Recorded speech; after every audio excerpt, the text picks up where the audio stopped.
কোনো একটা জাতি এবং সম্প্রদায়ের জন্য সবচাইতে বিপজ্জনক এবং ঝুঁকিপূর্ণ বিষয় হচ্ছে ওই জাতির মধ্যে সঠিক বোধ এবং চেতনা এটা নষ্ট হয়ে যাওয়া এবং দূর হয়ে যাওয়া। কোনটা ভালো, কোনটা মন্দ, কোনটা পাপ, কোনটা পুণ্য, কোনটা ভুল, কোনটা নির্ভুল, এই যে বুঝ মানুষের ভেতরে যে এই যে বোধ, এই চেতনা, এটা যদি কোনো জাতির ভেতরে নষ্ট হয়ে যায় তাহলে ওই জাতি আস্তে আস্তে তাদের ওই জাতির যে স্বকীয়তা, তাদের নিজস্ব যে সংস্কৃতি, নিজস্ব যে অবস্থা, এটা থেকে তারা সম্পূর্ণ ভুল পথে চলে যাবে। বর্তমান সমাজে আমরা এটার বিভিন্ন উদাহরণ দেখতে পাই। বর্তমান সমাজে আমরা দেখতে পাচ্ছি পশ্চিমা বিশ্ব এবং পশ্চিমা বিশ্বের মিডিয়া হিসেবে ভূমিকা পালন করছে, সেটা হচ্ছে জাতিসংঘ বিশ্বের বিভিন্ন দেশের মানুষের মধ্যকার বিভিন্ন সঠিক চেতনা এবং তাদের যে বোধ, এগুলোকে তারা নষ্ট করে দিচ্ছে। পশ্চিমা জাতিসংঘের অন্যতম একটা স্লোগান হচ্ছে নারীর ক্ষমতায়ন। নারীর ক্ষমতায়ন জাতিসংঘ যেভাবে চিত্রিত করেছে তার সকল ক্ষেত্রে দ্বীন ইসলাম একমত নয়। এজন্য পশ্চিমাদের নারীর ক্ষমতায়নের এই স্লোগান থেকে মুসলমানদের সাবধান থাকা উচিত। তাদের নিকট নারীর ক্ষমতায়নের চিত্র হচ্ছে একটা নারী প্রাইমারিতে বা হাই স্কুল পর্যায়ের একটা শিক্ষার্থী, মেয়ে শিক্ষার্থী, সে আপনার ফুটবল খেলবে, ক্রিকেট খেলবে, টেনিস খেলবে, অন্যান্য বেপরোয়া হয়ে আরও কি করবে, ব্যাডমিন্টন খেলবে, আরও অনেক কিছু, আবার সাঁতারেও অংশগ্রহণ করবে, এরকম বিভিন্ন ধরনের খেলায় অংশগ্রহণ করবে। এগুলোকে আমরা সাধারণত সকলে এটা একটা মেয়ের জন্য এগুলোকে আমরা কি শালীনতা পরিপন্থী মনে করি।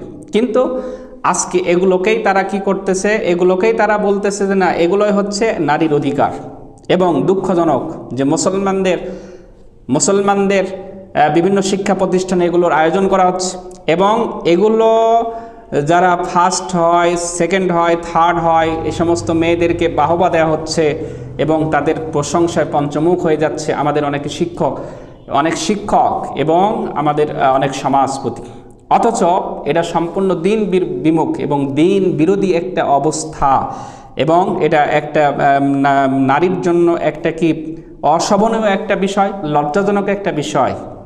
এবং এভাবেই পশ্চিমা সমাজ নারীর ক্ষমতায়নের নামে মুসলমানদের ভেতরে ইসলামী যে চেতনা, এগুলো তারা নষ্ট করে দিচ্ছে।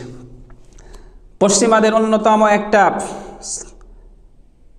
এজেন্ডা হচ্ছে, আমরা আমাদের দেশে দেখতে পেয়েছি যে যারা পতিতা, যারা বেশ্যা, এদেরকে কর্মীর মর্যাদা দেওয়ার চেষ্টা করা হয়েছে এবং দেওয়া হয়েছে। যারা সমাজে যারা খারাপ, যারা বিভিন্ন অন্যায় কাজের সাথে জড়িত, তাদেরকে যদি আপনি কর্মীর মর্যাদা দেন তাহলে আপনার চিন্তা চেতনা কত নষ্ট হয়েছে, চিন্তা চেতনা, আপনার বোধ এবং চেতনা কি পর্যায়ে বিকৃত হয়েছে, এটাই আমরা সহজে বুঝতে পারি। আর এই বিকৃতি সাধনের পিছনে কাজ করেছে পশ্চিমা বিশ্ব এবং জাতিসংঘ। এরপরে LGBTQ বা সমলিঙ্গ বিবাহের অধিকার, এই যে কথাগুলো আজকে বলা হচ্ছে যে একটা পুরুষকে বিবাহ করবে, এই অধিকার তাকে দিতে হবে, একটা মহিলাকে বিবাহ করবে, এই অধিকার তাকে দিতে হবে।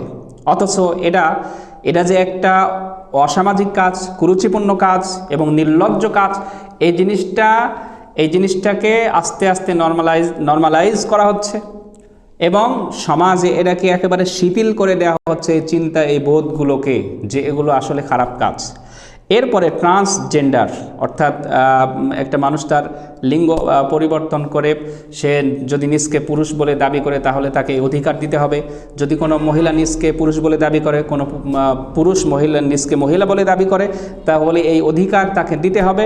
রাষ্ট্রীয়ভাবে বা সাংবিধানিকভাবে এই অধিকারের পক্ষে একটা নীতিমালা থাকবে। এইগুলো তারা এখন প্রচার করছে। আমাদের সমাজে মুসলমানদের চেতনাকে ভুলিয়ে দেওয়ার জন্য আমাদের সমাজে কিছু মানুষ বলতেছে যে আমাদের সকল সংস্কৃতির উপরে বাঙালি সংস্কৃতি কি? বাঙালি সংস্কৃতির নামে তারা মূলত হিন্দুয়ানি সংস্কৃতি চালু করতে চায়। অথচ ইসলাম শিক্ষা দিয়েছে পৃথিবীতে সকল কিছুর উপরে ঈমান, সকল কিছুর উপরে ইসলাম, পৃথিবীর সমস্ত সংস্কৃতির উপরে ইসলামী সংস্কৃতি, এটাই ইসলাম পৃথিবীবাসীকে শিক্ষা দিয়েছে। কিন্তু আমাদের এক শ্রেণীর মানুষ তারা আজকে ইসলামের এই সুস্থ বোধ এবং চেতনাকে তারা ভুলিয়ে দেওয়ার চেষ্টা করছে। সম্মানিত মুসলিম ভাই এবং বোনেরা, এভাবেই আরও বিভিন্ন স্লোগানে, বিভিন্ন মাধ্যমে মুসলমানদের যে ইসলামী চেতনা এবং ইসলামী যে বুঝ আছে, সেই সমস্ত বোধ এবং বুঝ থেকে আমাদেরকে সম্পূর্ণ বিভ্রান্ত করার জন্য অনেকে চেষ্টা করছেন। আল্লাহ তাআলা আমাদের সবাইকে এই সমস্ত বিভ্রান্ত সম্প্রদায়ের বা এই সমস্ত বিভ্রান্ত স্লোগান থেকে আমাদের সবাইকে হেফাজত করুন, আমিন।